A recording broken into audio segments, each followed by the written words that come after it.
ជំរាបសួរប្រិយមិត្តជាទីស្រឡាញ់ថ្ងៃនេះគឺយើងមកបន្តសាច់រឿងអ៊ីប៉ូរបស់យើងទៀតនៅឈុតឆាកនេះផងដែរពួកគេបានវិលត្រឡប់មកពីការបោះជំរំវិញហើយនៅពេលមកដល់ក្លឹបគេបាននិយាយជជែកគ្នាអំពីការប្រកួតរបស់កាតាមូរ៉ាដែលនឹងត្រូវធ្វើឡើងនៅពេលខាងមុខនឹងឯងហើយនេះគឺជាការប្រកួតដ៏ធំមួយនៅក្នុងប្រទេសជប៉ុនយ៉ាហ្គីបាននិយាយថាឲ្យកាតាមូរ៉ានឹងនាំយកខ្សែក្រវ៉ាត់ដ៏ធំនឹងមកកាន់ក្លឹបរបស់ពួកគេមកអ៊ីប៉ូក៏បាននិយាយថាគាត់នឹងទៅជួយអបអរសាទរកាតាមូរ៉ាហើយស្រែកឲ្យខ្លាំងៗតែម្ដងធ្វើឲ្យកាតាមូរ៉ាក៏និយាយថាសន្សំកម្លាំងរបស់ឯងទុកការប្រកួតទៅអ៊ីប៉ូព្រោះពេលហ្នឹងអ៊ីប៉ូក៏ត្រូវប្រកួតផងដែរគឺគាត់នឹងប្រកួតបើកឆាកមុនការប្រកួតធំរបស់កាតាមូរ៉ានឹងឯងបន្ទាប់មកពួកគេទាំងអស់គ្នាក៏បានចាប់ផ្ដើមការវឹកហាត់របស់ពួកគេទៀតបន្ទាប់ពីវឹកហាត់ចប់យើងបានឃើញថានៅពេលនោះអូគីបានបោះកាក់មួយឲ្យអ៊ីប៉ូចាប់ប្រតិកម្មរបស់អ៊ីប៉ូនឹងបានចាប់កាក់នោះយ៉ាងលឿនធ្វើឲ្យអូគីទៅសើថានៅពេលនេះមេជើងរបស់អ៊ីប៉ូនឹងធ្វើចលនាបានល្អហើយមិនថាចលនាទៅមុខទៅក្រោយទៅឆ្វេងទៅស្ដាំហ្នឹងមើលទៅគឺគាត់ពិតជារីកចម្រើនពិតមែនប៉ុន្តែដល់ពេលដែលគាត់បោះកាក់ទៅឲ្យអ៊ីប៉ូហ្នឹងក៏បានប្រើឲ្យអ៊ីប៉ូថាទៅទិញទឹកផ្លែឈើឲ្យគាត់ខ្លះមកតាមពិតទៅគាត់ចង់ប្រើអ៊ីប៉ូសោះនៅពេលដែលអ៊ីប៉ូគាត់បានដើរចេញមកខាងក្រៅគាត់បានឃើញបរិសម្នាក់កំពុងតែលួចមើលមកកាន់ក្លឹបបដាល់របស់ពួកគេ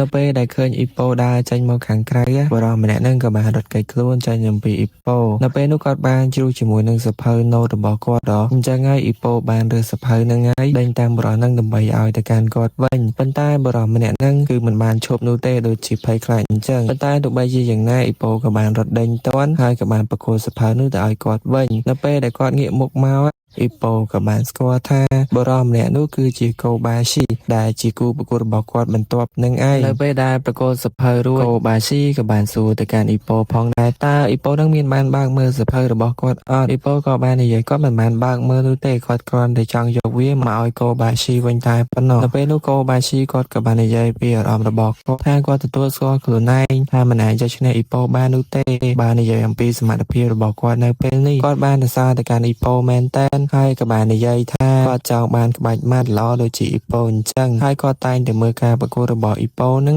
ជារៀងរាល់ការប្រកួតតែម្ដងប៉ុន្តែទោះបីជាយ៉ាងណាកីឡាករផ្ដាល់មួយគឺមិនអាចដឹងលទ្ធផលបានមុននោះទេអញ្ចឹងហើយគាត់ក៏មិនបោះបង់ចោលដែរហើយការប្រកួតពួកយើងនឹងជួបគ្នាបន្ទាប់មកអ៊ីប៉ូក៏បានយករឿងទាំងអស់នេះប្រាប់ទៅកាន់ក្រុមបងធំរបស់ពួកគេផងដែរដោយបាននិយាយថាអំបញ្ញមិញហ្នឹងគឺកូបាស៊ីមកលួចមើលការវឹកហាត់របស់គាត់ធ្វើឲ្យកាតាមូរ៉ាគាត់បាននិយាយថាដូចជាការរំពឹងទុករបស់គាត់ពិតមែនថាអប៉ិនឹងគ្រាន់តែជាមនុស្សទន់ជ្រាយប៉ុណ្ណោះយកឈ្នះការប្រកួតដោយការខំប្រឹងអោបបន្ទាប់មកទៀតគាត់ក៏បានបន្តនិយាយថាកុំឲ្យអ៊ីប៉ូនឹងធ្វើឲ្យខូចការប្រកួតបើកឆាករបស់គាត់ឲ្យសោះឲ្យខំប្រឹងវាយឲ្យឈ្នះទៅឥឡូវនេះយើងកាត់ទៅមើលខាងកូបាស៊ីវិញម្ដងតែនៅពេលនេះគាត់កំពុងតែហាត់ដាល់ជាមួយនឹងមិត្តរួមក្លឹបរបស់គាត់ប៉ុន្តែការវាយរបស់គាត់នឹងគឺតែងតែចូលទៅអោបមិត្តរួមក្រុមរបស់គាត់រហូតនឹងធ្វើឲ្យអប៉ិនឹងធុញហើយក៏បាននិយាយឡើងថាតើកូបាស៊ីនឹងគឺអត់មានរបៀបនៅក្នុងការវាយផ្សេងទេឬហេតុអ្វីបន្តធ្វើទៅបែបហ្នឹងអញ្ចឹងនៅពេលនោះគ្រូបង្វឹករបស់កូបាស៊ីក៏បាននាំកូបាស៊ីនឹងគឺទៅហាត់វាយផ្ដាល់ប៉ុន្តែគាត់ក៏បាននិយាយប្រាប់ទៅកាន់កូបាស៊ីអំពី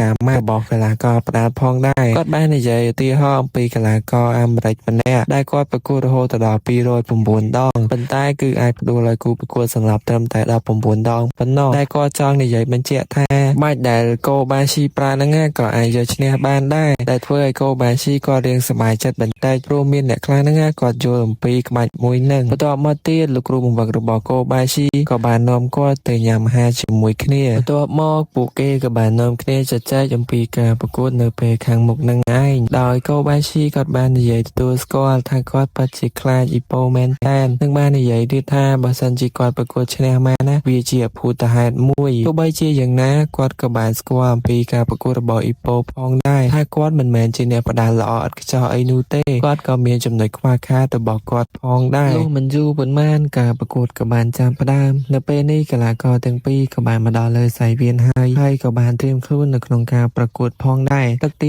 1ក៏បានចាប់ផ្ដើមនៅពេលនេះអ៊ីប៉ូដូចជាមានព្រៀបជាងអញ្ចឹងឯងពេលដែលគាត់វាយទៅមានអារម្មណ៍ថាកូបាស៊ីនឹងគឺមានក្បាច់កិច្ចពិសេសមែនតើដោយគាត់បានចាប់ក្បាលរបស់អ៊ីប៉ូហ្នឹងធ្វើឲ្យគាត់ទៅគឺ វាខុសបន្ទាប់មកទៀតកតាមូរ៉ាព្រមទាំងអ្នកផ្សេងក៏បានបោះជាប្រយោងប្រាប់ទៅកាន់អ៊ីប៉ូថាកុំឲ្យចូលចិត្តកូបាស៊ីពេកដោយសារតែខ្លាចកូបាស៊ីអោបគាត់អញ្ចឹងណានៅពេលវាយបន្ត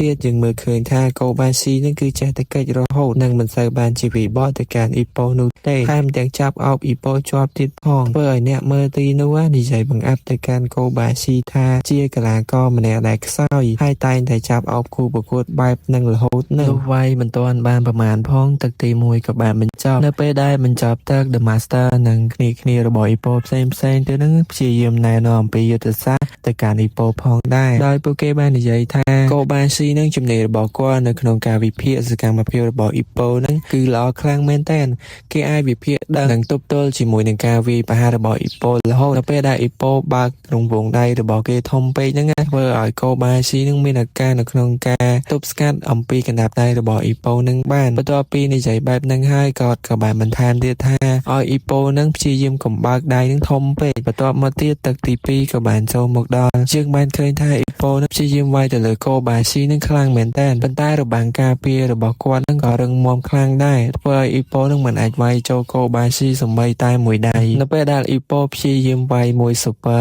កូបាស៊ីក៏បានបើករបាំងការពាររបស់គេហើយក៏បានចាប់អោបអ៊ីប៉ូជាបន្តទៀតរហូតដល់អ៊ីប៉ូនឹងគាត់អស់កម្លាំងខ្លាំងមែនទែនសម្បីតែ The Master និង Yagi ដែលនៅក្បែរនោះគាត់ក៏ដឹងដែរថានៅពេលនេះអ៊ីប៉ូគឺហត់ខ្លាំងមែនទែនហើយបន្តមកទៀតខ្សែរឿងរបស់យើងក៏បានចប់តែត្រឹមហ្នឹងឯងអញ្ចឹងអ្នកទាំងគ្នាចាំមើលថានៅវគ្គក្រោយអ្នកណាគឺជាអ្នកឈ្នះនៅក្នុងការប្រកួតមួយហ្នឹងហើយកុំភ្លេច Subscribe ឲ្យ Channel របស់ខ្ញុំម្នាក់មួយផងណាអរគុណអ្នកទាំងអស់គ្នាមែនទែនសម្រាប់ការតាមដានទស្សនាវីដេអូមួយនេះ